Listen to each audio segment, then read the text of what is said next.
Բարև ձեզ, Ստեփան Գրիգորյան YouTube-յան ալիքի մասնակիցներ, ողջունում եմ ձեզ բոլորիդ, այսօր հունիսի 27-ն է, մենք շարունակում ենք մեր աշխատանքը, այսօր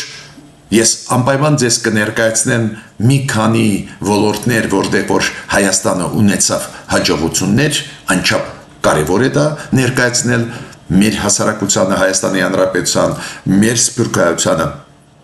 որ իրոք աշխատանքներ տարբեր ոլորտներ գնում են ու Հայաստանը ունի հաջողություններ։ Բացի դրանից անպայման ես կխոսեմ այն պատասխանին Ռուսաստանից, որը ստացավ Նիկոլ Փաշինյանը իր ելույթից հետո 3-4 օրը կապված ԵԱՏՄ-ի հետ։ Ինքը գնահատական տվեց ԵԱՏՄ-ին ու ստացավ պատասխան։ Այս պատասխանի մասին մենք Ռուսաստանից մենք պետք է խոսենք այսօր։ Շատ կարևոր է, որ Եվրամիությունը եւ Միացյալ Նահանգները լրջագույն աջակցություն են մեզ տալիս տարբեր ոլորտներում, բայց մեկ ոլորտը հատուկ իրենց ուշադրության մեջ է։ Խաղաղությունը Հայաստանի եւ Ադրբեջանի միջեւ ու շատ ակտիվ հիմա աշխատում է Եվրամիությունը, պաշտոնյաները Եվրամիության գտնվում են Բաքվում, գալիս են Հայաստան, գնում են Բաքու, իրենց գլխավոր նպատակը բերել նրան, որ ի վերջո ստորագրի խաղաղության պայմանագիրը, այս ապաշրջապակման process-ը ուժեղանա ու այդ օրինակներից իրենց աշխատանքի պետք է անպայման այսօր բերել։ Սահմանադրական դատարանում սկսվեց քննարկման process, 3 սկսվեց, այն բողոքների հետ կապված 7 կուսակցությունների կողմից ուղարկված սահմանադրական դատարան, որը կապված էին, հիշում եք, ազգային ժողովի ընտրությունների հետ։ 7 կուսակցություններ վիճարկում են արդյունքները այս ընտրությունների ու 3 սկսվեց այդ process-ը, լսել կարծիքները այդ բողոքող կողմի եւ այլ։ Այսօր մի քանի խոսք ասեմ այդ process-ի հետ կապված, ինչ է կատարվում, որ ուղղությամբ է այդ ամենը գնում։ Ես պետք է ասեմ, որ Իսրայելը պլանավորում է ճանաչել հայոց ցեղասպանությունը, մի քանի անգամ Այզերի քայլեր պլանավորում էր անել Իսրայելը, բայց այդ process-ները կասեցվում էին տարբեր պատճառներով, բայց այս անգամ ես ինչքան հասկանում եմ, շատ հավանական է, որ Իսրայելը կճանաչի հայոց ցեղասպանությունը։ Ինչով է դա կարևոր։ Ինչի հետ է կապված, որ Իսրայելը գնում է ի վերջո այդ քայլի, մենք կխոսենք ու այսօր կխոսենք շատ մտահոգիչ մի փաստի։ Մեր կառավարությունը հաստատեց մի որոշում, որի համաձայն պետք է մեր բոլորիս հեռախոսները կոդավորվեն ու այս կոդավորումը իր մեջ կբերի նրան, որ ի վերջո մեր հեռախոսում կլինեն ամբողջ մեր տվյալները, եւ անձնագրային տվյալները, եւ անձնական տվյալները, եւ այլ։ Ու այդ քայլը առաջացրեց լուրջ դժգոհություն այն գլխավոր փորձագետների ինֆորմացիոն անվտանգության դաշտի, որոնք մենք ճանաչում ենք, որոնց մենք հարգում ենք։ Ուրեմն ինչ որ որոշում, որը դեռ վերջնական պարզ չի, բայց այնուամենայնիվ, որը առաջացնում է հազար մի հարցեր մեր մասնագետների մոտ, անպայման նաև դրա մասին կխոսենք։ Ուրեմն սկսում ենք մեր աշխատանքը, խնդրում եմ ձեզ բաժանորդագրվել, կիսվել, լայքել եւ աջակցել մեր YouTube-յան ալիքին։ Շատ կարևոր է ջեր աջակցությունը, որ մենք կարողանանք շարունակել էֆեկտիվ, ակտիվ աշխատել, դուք տեսնում եք ինչքան օբյեկտիվ ինֆորմացիան մենք տալիս ենք ու ամենակարևորը մենք ակտիվ աշխատելով աշխարհի հետ, Հայաստանի ներսում մենք ունենք բազմակողմ ինֆորմացիան, մեր վերլուծությունը հիմնված է օբյեկտիվ ինֆորմացիայի վրա, հիմնված է մեր ակտիվ աշխատանքի վրա։ Հիմա ինչ հաջողությունների, որ հաջողությունների մասին է խոսքը։ Օրինակ, ես միշտ ուրախանում եմ, երբ որ մեր երիտասարդները հաջողությունների հասնում են սպորտում։ Շատ եմ ուրախանում նաև, երբ որ մեր երիտասարդները հաջողությամբ հասնում են գիտության ոլորտում։ Ուրեմն մեր պատանիները, մեր աշակերտները մասնակցել են պատանիների մաթեմատիկայի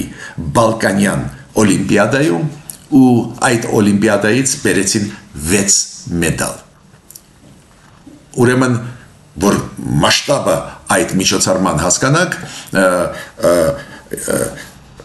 Ռումինիայում անցավ 33-րդ այս օլիմպիադան Բալկանյան, 23 երկրների պատվիրակություններ էին, 133 աշակերտ, պետությունից կարող է լինել միայն 6 աշակերտ, մեր պատվիրակությունը բաղկացած էր 6 աշակերտներից ու բոլորը եկան Հայաստան, վերադարձան մեդալներով։ Մեր աշակերտներին շնորհավորում եմ։ Հայկ Մանուկյանը ոսկե մեդալ ստացավ։ 1 արծաթե մեդալ մենք ստացանք մեր աշակերտներից ու 4-ը բրոնզե մեդալներ ստացավ։ Շնորհավորում եմ։ Մյուս կողմից դա խոսում է նրա մասին, որ մեր ապագան նաև գիտության, մաթեմատիկայի, ֆիզիկայի ոլորտներում լավը կլինի։ Իսրայելը պլանավորում է ճանաչել հայոց ցեղասպանությունը։ Դրա մասին ասեց Իսրայելի արտգոտ նախարարը Գիդեոն Սարը։ Երբ որ խոսում է դրա մասին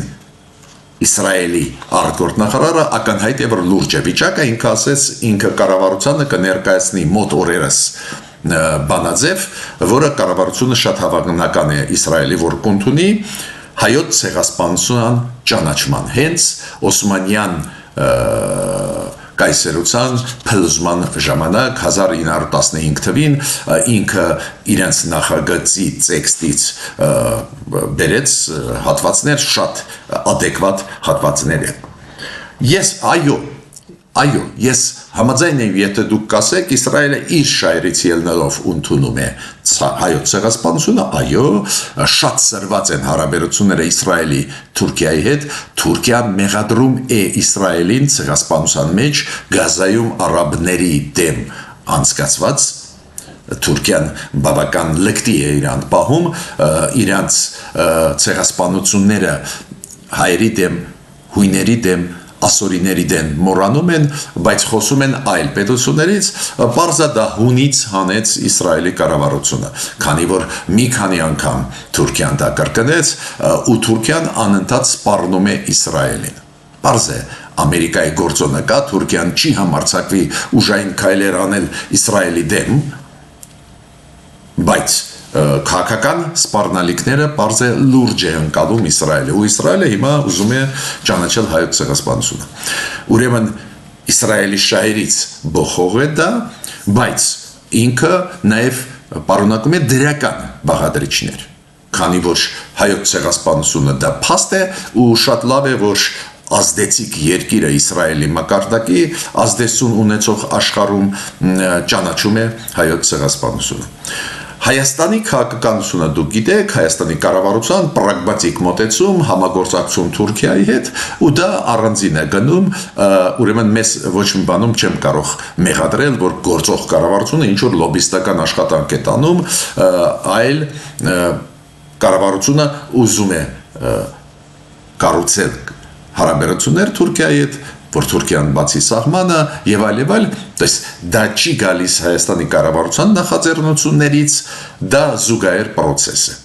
Ինչու ես դա հատուկ նշում եմ, քանի որ գործող կառավարության քաղաքականությունը հայ-թուրքական հարաբերություններում նա է, որ չսրենք հարաբերությունները, չմտնենք պատմական դաշտ եւ այլ, դրա մեջ կա տրամաբանություն, քանի որ մեզ պետք է ապաշրջափակում։ Առանց Թուրքիայի, առանց Ադրբեջանի հետ հարաբերությունների կարգավորման դա անհնար է անել ու մեր կառավարությունը պրագմատիկ գնում է, բայց ես համարում եմ, որ շատ դրական է, որ զուգահեռ գնում են process-ներ կապված կապ չունեցող մեր կառավարության գործողությունների հետ, զուգահեռ գնում են process-ներ, որտեղ որ ստիպում են Թուրքիային ավելի կառուցողական լինել մեր նկատմամբ, քանի որ այդ Իսրայելի քայլը իր ազդեցությունը կունենա, Թուրքիան ուզած-չուզած ավելի կառուցողական մեր նկատմամբ կլինի։ Ես ավելին ձեզ ասեմ, այդ Իսրայելի քայլը շատ լուրջ է, քանի որ կառաջացնի լուրջ դժգոհություն Ադրբեջանում։ շատ լուրջ դժգոհություն։ Ես չեմ բացառում, եթե ի վերջո Իսրայելը ճանաչի հայոց ցեղասպանությունը, կսառեցվեն հարաբերությունները Իսրայելի եւ Ադրբեջանի միջեւ։ Նու գոնե այդքան ջերմ չեն լինի։ Հիմա մեր կառավարությունը, ես ասել եմ ձեզ, ընտրություններից հետո հասկանալով ինչքան լուրջ է վիճակը, քանի որ Ռուսաստանը սանկցիոն քաղաքականությունը ուժեղացնում է, բան չի փոխում, չի ճանաչե մեր ընտրությունների արդյունքները, չի շնորհավորը Պուտինը, Նիկոլ Փաշինյանին, Ռուսաստանի քաղաքականությունը վտանգավոր է, մենք պետք է ակտիվ աշխատենք, այլընտրանքներ փնտրենք, ու այլընտրանքների ուղղություններից մեկը հենց Իրանն է։ Ես ասել եմ ձեզ մի քանի ծրագրեր, որոնք արվում են Իրանի հետ, հիմա էլ ավելի ակտիվացնում է մեր կառավարությունը, ու ծրագրերից մեկը դուք հիշում եք վաղուց է այդ շինարարությունը սկսվեց բարձր վոլտանի այդ էլեկտրոլարերի այդ համակարգի ստեղծում, որ էլեկտրականությունը կարողանանք ավելի մեծ ծավալով փոխանցենք Իրանից Հայաստան, Հայաստանից Իրան, նաև Վրաստան, այդ կարևորագույն ծրագիրը, չգիտես ինչու մեզ մոտ շատ դանդաղ է գնում, հիմա ակտիվացնում է կառավարությունը, Հայաստան եկավ պատվիրակությունը Իրանի ու քննարկում էին ոնց անեն, որ ակտիվացնեն, իդեպ ասեմ ձեզ շատ հետաքրքիր է, որ Իրանի կողմից այդ աշխատանքները գրեթե ավարտված են, Վրաստանի կողմից էլ ավարտված են, քանի որ Վրաստանի հետ այդ բարձր էլեկտրավոլտանոց էլեկտրոլարերը նաև ի վերջո պետք է դուրս գան Վրաստան, այնտեղ էլ աշխատանքները գրեթե ավարտված են, գործը Հայաստանի մեջ է, չգիտեմ ինչու դանդաղ է գնում process-ը։ Ուստեղ կարևոր է ինձ համար, որ կառավարությունը հասկանում է այս նոր իրավիճակում, ինչքան կարևոր է, ինչքան կարելի է արագ դա ավարտել այդ պրոյեկտը։ Այսօր եկավ Հայաստան փոխնախագահ Իրանի փոխնախագահ գտնվում է Հայաստանում։ Ես պետք է ասեմ, որ ողջունում են, որ այս բարձր մակարդակի պատվիրակությունը Իրանից եկավ Հայաստան, հաշվի առնելով Իրան Միացյալ Նահանգներ process-ի դեպի խաղաղություն գնալը, ինչքան էլ բարդ չլինի, ամեն օր ինչ-որ միջադեպեր են, կրակոցներ են, բայց գնում է այդ process-ը, հաշվի առնելով պարզ է, որ Իրանի հետ համագործակցությունը շատ ու շատ դրական արձագանք կստանա նաև Միացյալ Նահանգների մոտ։ Ու այդ փոխնախագահն է Իրանի, որը գտնվում է այստեղ, որը զբաղվում է կոմունիկացիաների հարցերով, տրանսպորտի, էներգետիկայի հարցերով ու պարզ է այդ ամբողջ կոմպլեքսը Հայաստան-Իրան հարաբերությունների քննարկվում է։ Հիմա ես ուզում եմ ասել շատ կարևոր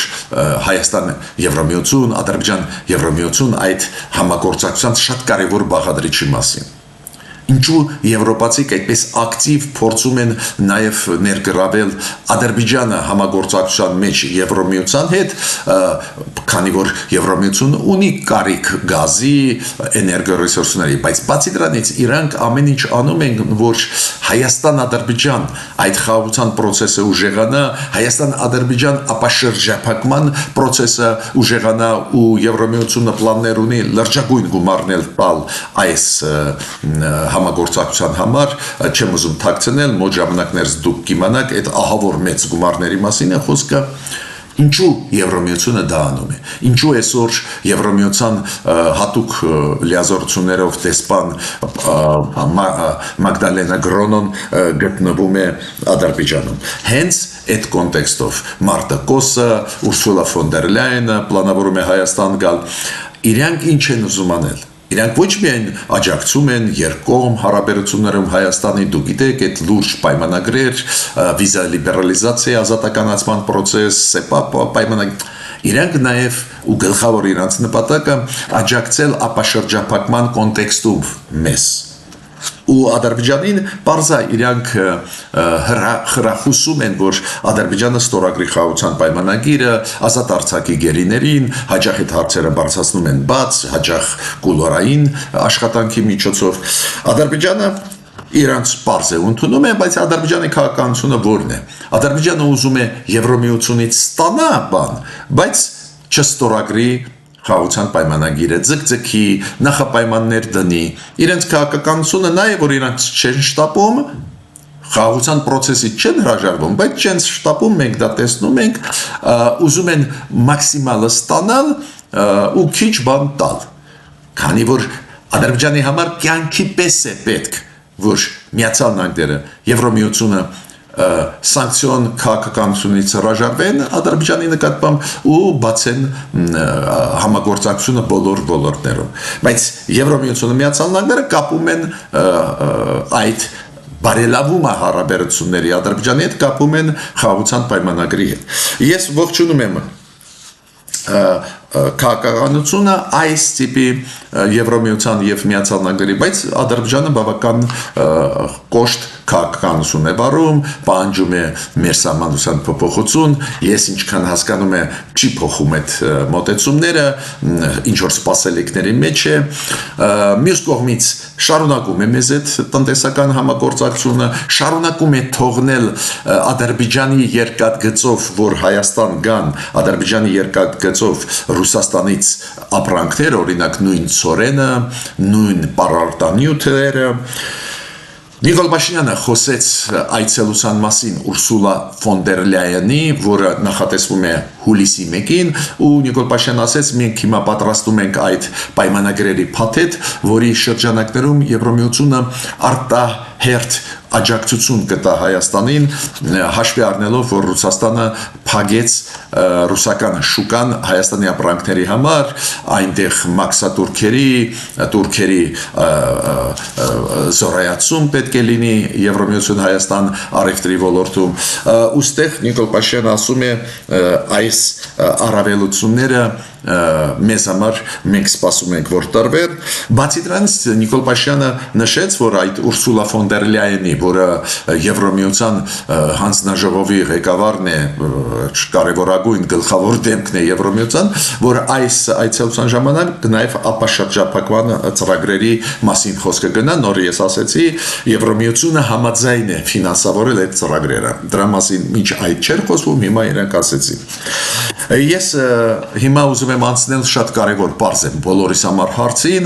սահմանադրական դատարանում ընթացող պրոցես։ Երեք սկսվեց լսումներ, քննարկումներ սահմանադրական դատարանում կապված այն 7 ընդդիմադիր ուժերի, ովքեր վիճարկում են այս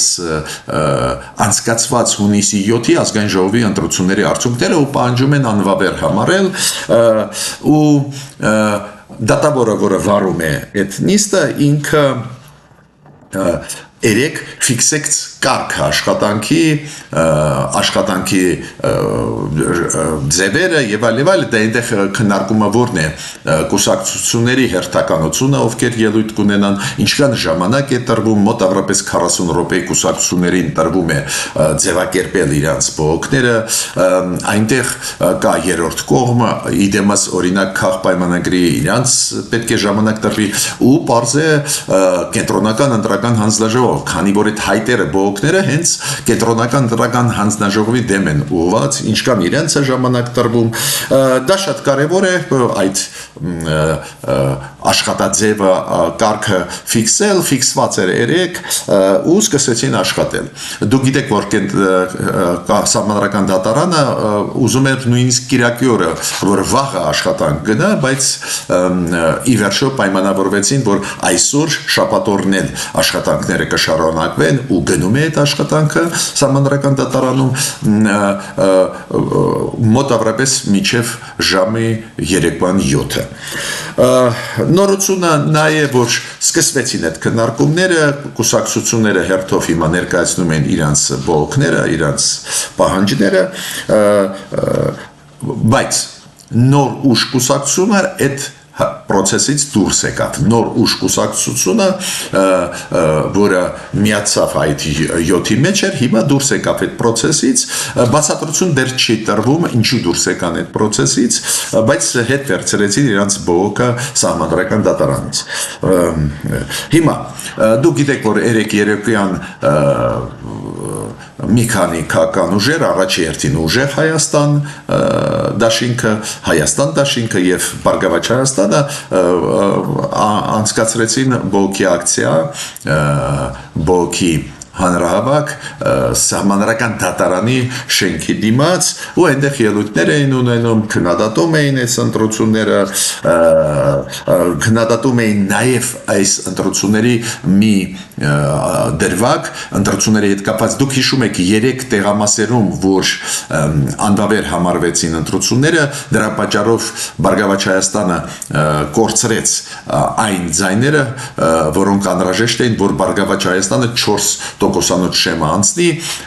քանի որ անվավեր համարվեցին այդ 3 տեղամասերում ընտրությունները ոչ միայն քաղ պայմանագիրը կորցրեց բավական մեծ թվով ձայներ 1000-ից ավել այդ 3 ընտրատարածքներում միասին վերցրած բացի դրանից կորցրեց Բարգավաճ Հայաստանը 200 ձայնից ավել կարծես թե եթե այդ 200 ձայները հաշվեին Բարգավաճ Հայաստանը կանցներ այդ շեմը ու ստեղ քանի որ զգայուն հարց է то есть այդ որոշումը կենտրոնական ընտրական հանձնաժողովի չվերակվարկել այդ 3 տեղերում ունեցավ ազդեցություն այդ դրա մասին նաև բոլոր այդ ուժերը խոսացին ու առաջին Բարգավաճ Հայաստանը բայց բոլոր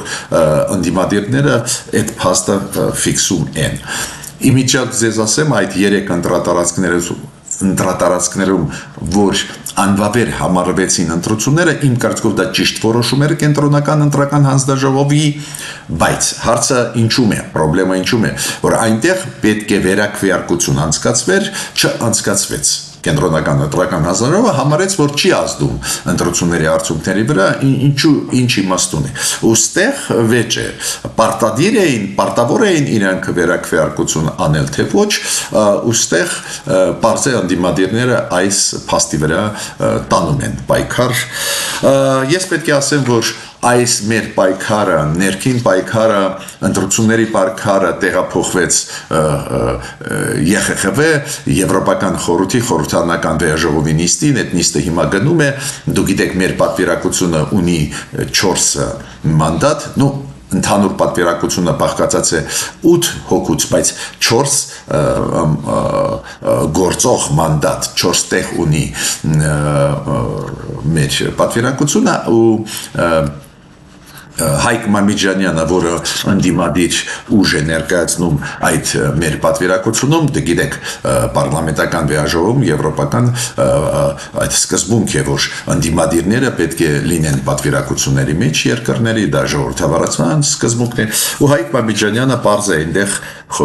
ելույթ ունեցավ, Արմենիա խմբակցությունը ինքը, եթե չեմ սխալվում, ներկայացնում է, ինքը այնտեղ խիստ քննադատեց այս ընտրությունները ու այնինչ մենք լսում ենք ընդդիմությունից այդ ամեն ինչը շարադրեց, ասեց, որ Հայաստանում բռնապետություն է, ես կառաջարկեի այս ձևի մարդկանց ուղարկել Ռուսաստան մի քիչ ապրելու կամ Հյուսիսային Կորեան իրենք կհասկանան ինչ է բռնապետությունը կամ կոշտ ավտորիտար ռեժիմներ Սոնա Ղազարյանը, որը քաղաքապայմանագրից է, այս մեր պատվիրակության մեջ ինքը պարզ է հակադարձեց ու ես կասեի այդպես ԵԽԽՎ-ում նաև լսեցին այդ բանավեճը, որը ներսում մեր երկրի գնում է, լսեցին ԵԽԽՎ-ում մինչդեռ Եվրոխորհուրդը հենց այն դաշտն է, որտեղ որ այս ձևի բանավեճեր կարող են լինել նույնիսկ նույն պետությունից։ Հիմա Ռուսաստանը, ես ասեցի ձեզ, դա շատ կարևոր է, արձագանքեց Նիկոլ Փաշինյանի ասացին, որը ինքը ասեց 2 օր առաջ, ամսի 25-ին եւ բրիֆինգի ժամանակ կառավարության շենքում, երբ որ ինքը պատասխանում են ժուրնալիստներին, հարցերին եւ կառավարության նիստում։ Դուք հիշում եք գլխավոր միտքը, որը ինքը ասում էր, հիմա մենք պետք է հասկանանք, կա ԵԱՏՄ թե չկա։ Եթե ԵԱՏՄ-ն կարող է խաղի կանոնները մի րոպեում փոխել ինչ որ պետության նկատմամբ, ԵԱՏՄ-ի անդամ, ուրեմն չկա ԵԱՏՄ-ն։ Հիմա մեզ ասեք, դուք կաք թե չկաք։ Պատասխանեց Ռուսաստանը։ Ես կասկած չունեի, որ պատասխան կստանանք, այս անգամ ստացանք ցածր մակարդակով, Մարիա Զախարովայի մակարդակով, բայց ստացանք պատասխան, ինքը ասեց, որ Նիկոլ Փաշինյանը այդ հարցը, որը մենք դնում ենք, Հայաստանը ում հետ է, ԵԱՏՄ-ի հետ թե Եվրամիության, ինքը տեղափոխում է դեմագոգիայի ոլորտ։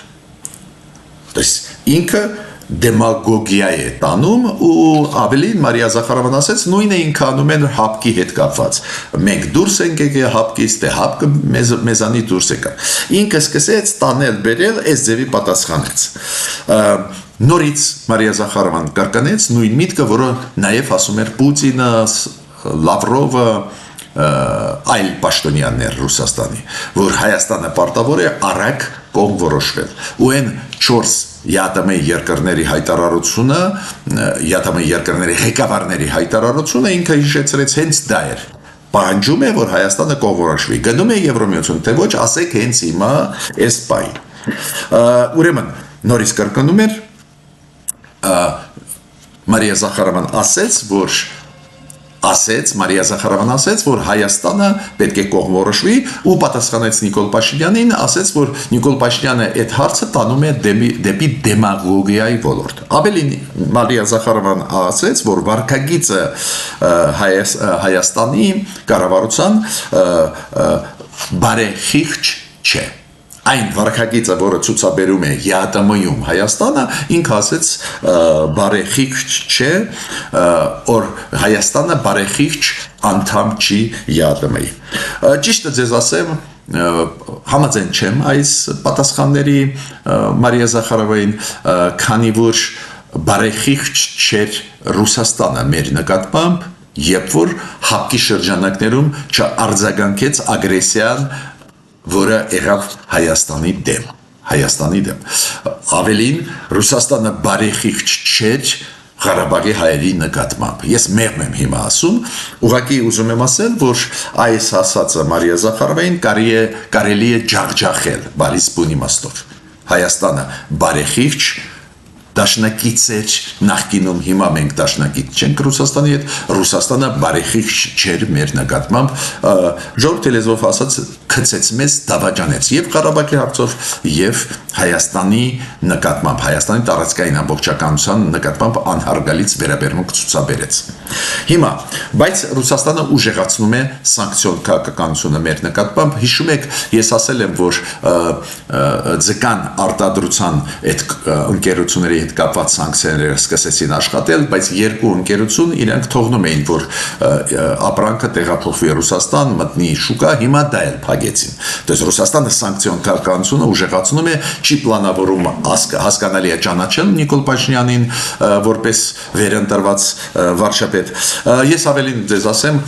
դուք հիշում եք ու շատերդ գիտեք, որ Մոսկվայում կա խանութ, Արմենիա խանութ, այդ խանութը աշխատում է 1952 թվից, դա ոնց որ Հայաստանի սոցիալիստական հանրապետության ներկայացուցիչներ առևտրի տնտեսական ոլորտում Մոսկվայում, դա կենտրոնում է Մոսկվայի Գորկու փողոցու վրա, հիմա դա Տվերսկոյ փողոցն է ամենակենտրոնում, հիմա այս խանութի կեսը խլեցին մեզանից, հայերից խլեցին։ Հիմա հապկը, նույնը հապկը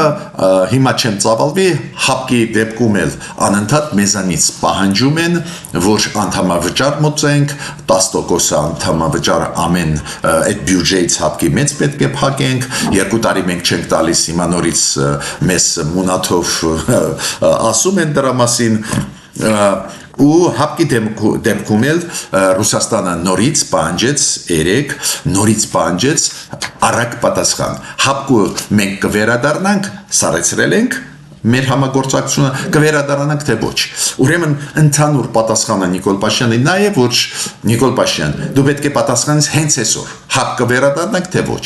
ԵԱՏՄ-ի անդամ եք թե ոչ, թե գնում եք Եվրամիություն։ Պարզ է դա է հենց դեմագոգիա, Հայաստանը չի պլանավորում ԵԱՏՄ-ից դուրս գալ, այդ մեծ գաղտնիք չի,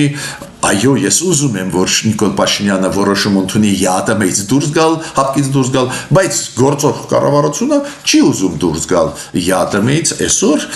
ուրեմն դեմագոգիա անում է Ռուսաստանը, երբ որ ասում է, չէ, ասեք, ուր եք դուք գնում։ Ու շատ կարևոր հարցին ուզում եմ անդրադառնալ, շատ կարճ այդ հարցը պահանջում է լուրջ ուսումնասիրություն։ Ուրեմն մեր կառավարությունը ընդունեց նախագիծ, դեռ վերջնական որոշում չկա, ինչ անել, մտցնել այդ կոդավորում մեր հեռախոսների ու այդ կոդերի մեջ մտցնել ամեն ինչ, մեր անձնագրերի տվյալները, մեր անձնական տվյալները եւ այլ, հիմա չեմ ծավալվի, մասնագետները ձեզ անպայման մանրամասն կասեն։ Դժբախտաբար դա պարունակում է իր հետ վտանգներ։ Ինչ որ դրականը ասում է կառավարությունը որն է, բայց պարունակում է վտանգներ, որոնք ինֆորմացիոն դաշտից են։ Ու այն երկու ճանաչված փորձագետները այդ ոլորտում աղազանգում են Արթուր Պապյանը եւ Սամվել Մարտիրոսյանը։ Դուք հաճախ իրանց լսում եք, գիտեք, որ իրանք իրոք մասնագետներ են բարձր մակարդակի այդ ոլորտում, ինֆորմացիոն անվտանգության ոլորտում, իրանք աղազանգում են, քանի որ կներեք, կիբեր հարձակումները այդպես հաճախ են լինում ու պաշտպանվել գրեթե առանձին դեպքերում անհնար է, փաստորեն, եթե հարձակվեն մեր հեռախոսների վրա, այդ կոդերը բացեն, ամեն ինչ կստանան մեր քաղաքացիների մասին։ Ու իրանք աղազանգում են իմ առաջարկը կառավարության անպայման ուսումնասիրել։ Իդեպ ասեմ ձեզ, այս դեպի կոդավորում մտցվեց Պակիստանում, Ուզբեկիստանում, Թուրքիայում, երկրներում, Ադրբեջանում, որոնք հերո են ժողովրդավարությունից։ Հիմա այդ մեծ գաղտնիք չի։ Ոնց էլ վերաբերվենք այդ երկրների նկատմամբ։ Ինչ էլ վերաբերմունք ունենենք, այդ երկրները ժողովրդավարական չեն։ Հիմա մտցվում է այդ համակարգը Ռուսաստանում։ Ուրեմն ստեղ կա մտածելու հարց, անպայման դա պետք է արվի։ Ես ավարտեցի իմ ելույթը, միջ նոր հանդիպումներ։